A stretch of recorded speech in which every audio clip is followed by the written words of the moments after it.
de l'attitude justement de la junte malienne aujourd'hui qui semble tenir tête à la France sur ces questions sécuritaires? Tu veux rire? Yo, je prends un exemple. D'abord, qui a appelé la France au Mali? C'est le Mali. Non. Non. Le plan d'envahir au Mali était prévu depuis 2010, sinon plus.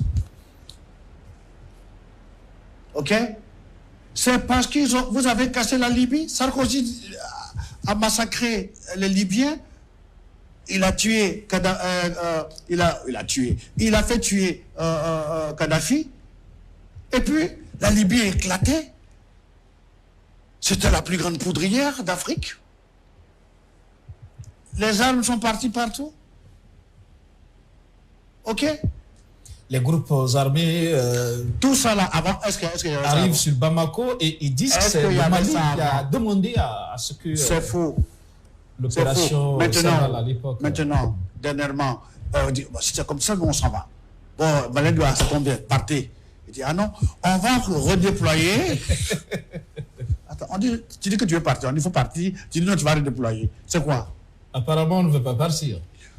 C'est pourquoi? Tu penses que les Français, les Anglais, les Américains vont tous être dans le sable là-bas parce qu'il n'y a rien en bas du sable? Ils ne sont pas naïfs. Des enjeux. OK? Il y a forcément quelque chose en bas du sable. En tout cas, ce n'est pas de l'eau. En tout cas. OK? Bon, maintenant, s'ils voulaient vraiment nous aider, sérieusement parlant, ben, donnez toutes les armes que les terroristes ont à nos armées. Donc, vous n'avez pas besoin d'être là. Mais pourquoi vous voulez forcément être là? Parce que vous êtes de mèche avec des Africains qui ont 10% sur tout ce que vous faites. OK? Des propres frères africains ont été complices de vendre leur âme. OK? Regarde, comment tu peux comprendre que le Niger a de l'uranium? On est d'accord?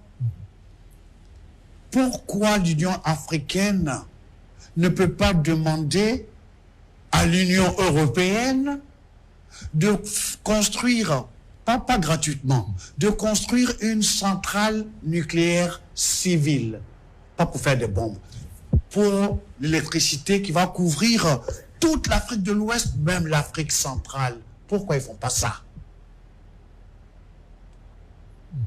Parce que lui, il a envie de t'aider là, ou bien tu veux qu'il te fasse un dessin? Tu comprends ce que je veux dire? Et nos chefs d'État qui vont oser dire ce que je dis, un lundi, il y aura coup d'État. On s'attaque à des intérêts. S'il a la chance. S'il a la chance, il y a coup d'État. OK? Et c'est pas Sankara qui me dira le contraire. Il n'est pas le seul, hein? Ouais. OK? Donc, nous voilà dans une équation où la seule solution, c'est une armée de l'Union africaine. Une armée de l'Union africaine. Djibril, vous avez des drones, vous avez des satellites, vous pouvez voir s'il y a de l'eau sur la Lune ou de l'eau sur Mars. Vous ne pouvez pas voir où sont cachés les djihadistes. C'est quoi cette foutaise?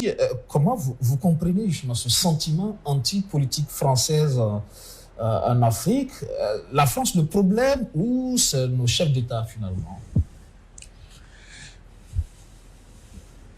Écoutez, la France, comme je viens de dire, défend ses intérêts. Je répète, les pays n'ont pas d'amis. Ils ont des intérêts. Donc, ce n'est pas la faute de la France si nous sommes bêtes. Ce n'est pas la faute de la France si nos chefs d'État se laissent manipuler comme des marionnettes.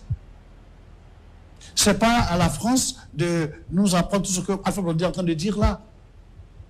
Je n'ai pas la science infuse, je ne suis pas politicien. Mais si moi, dans mon petit coin, je peux donner ces petites idées, tout ce que je dis n'est pas faisable.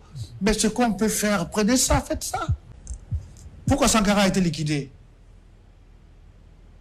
Il voyait trop clair. Kagame, ils sont en train de vouloir faire des... Ouais, mais Kagame sait où il va.